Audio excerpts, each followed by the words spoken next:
ബിലാൽ എന്ന് പറയുന്ന കഥാപാത്രമാണ്.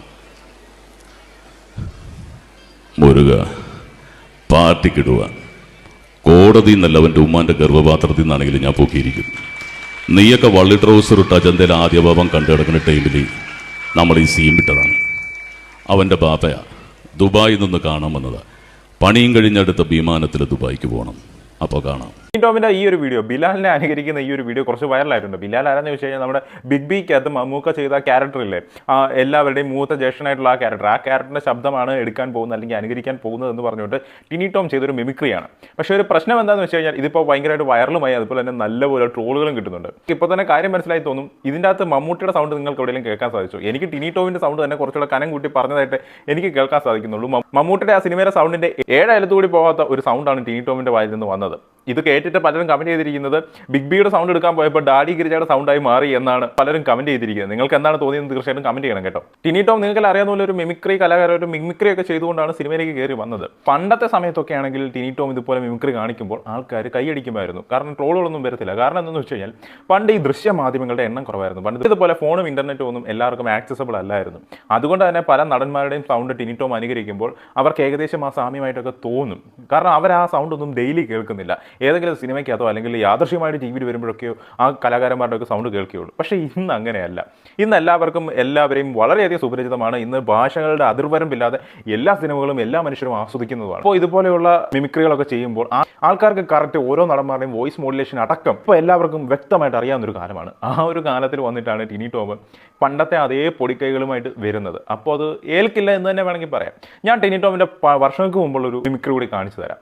कौन बनेगा करोड़पतिയിലേക്ക് നിങ്ങളുടെ ശ്രദ്ധ ഞാൻ ക്ഷണിക്കുകയാണ്. क्या आप जानते हैं 1 करोड़ रुपए कमाने के लिए कितना वक्त लग सकते हैं? 10 साल, 20 साल, 30 साल जी नहीं, कम से कम 50 साल लग सकते हैं. लेकिन यहाँ इधर 50 मिनटों में आप 1 करोड़पति बन सकते हैं. तो चलिए आप और हम खेलते हैं कौन बनेगा करोड़पति. ഇതേ പരിപാടി തന്നെ ഷാറുഖ് ഖാൻ അവതരിപ്പിച്ചു. അതെങ്ങനെയായിരുന്നു?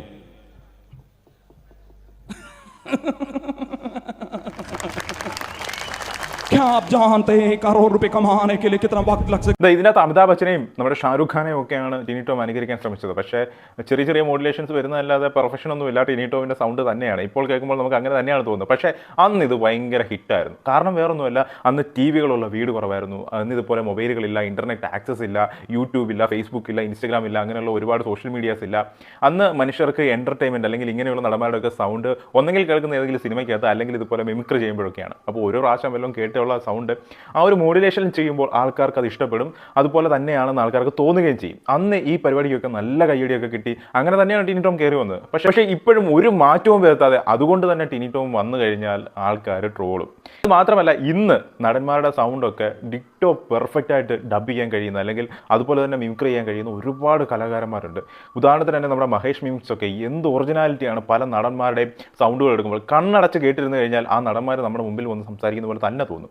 അത്രയും പെർഫെക്ഷനോട് കൂടി ചെയ്യുന്ന കലാകാരന്മാരുള്ള ഈ ഒരു സമയത്ത് ഒരേ പൊടിക്കൈകളുമായിട്ട് ടിനി ടോം വീണ്ടും വന്നു കഴിഞ്ഞാൽ ആൾക്കാർ കളിയാക്കും, കൂകും, ട്രോളും. അത് സ്വാഭാവികമാണ്.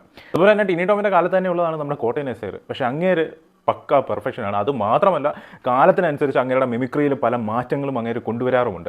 പല ആൾക്കാരുടെയും പുതിയ ആൾക്കാരുടെ ശബ്ദങ്ങൾ അനുകരിക്കാൻ അങ്ങേര് ശ്രമിക്കുന്നുമുണ്ട്.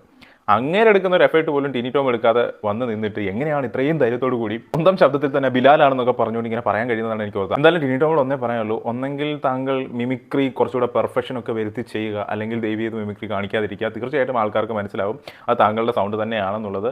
മനസ്സിലാക്കിയ ശേഷം ആൾക്കാർ കളിയാക്കി ട്രോൾ ചെയ്ത് കഴിഞ്ഞാൽ അവരോട് നീരസം തോന്നിയിട്ട് ഒരു കാര്യമില്ല. കാരണം കേൾക്കുന്ന ഏതൊരു മനുഷ്യനും ഇത് ബിലാലിൻ്റെ സൗണ്ടല്ല, ടിനി ടോമിൻ്റെ സൗണ്ടായിട്ടേ തോന്നുകയുള്ളൂ.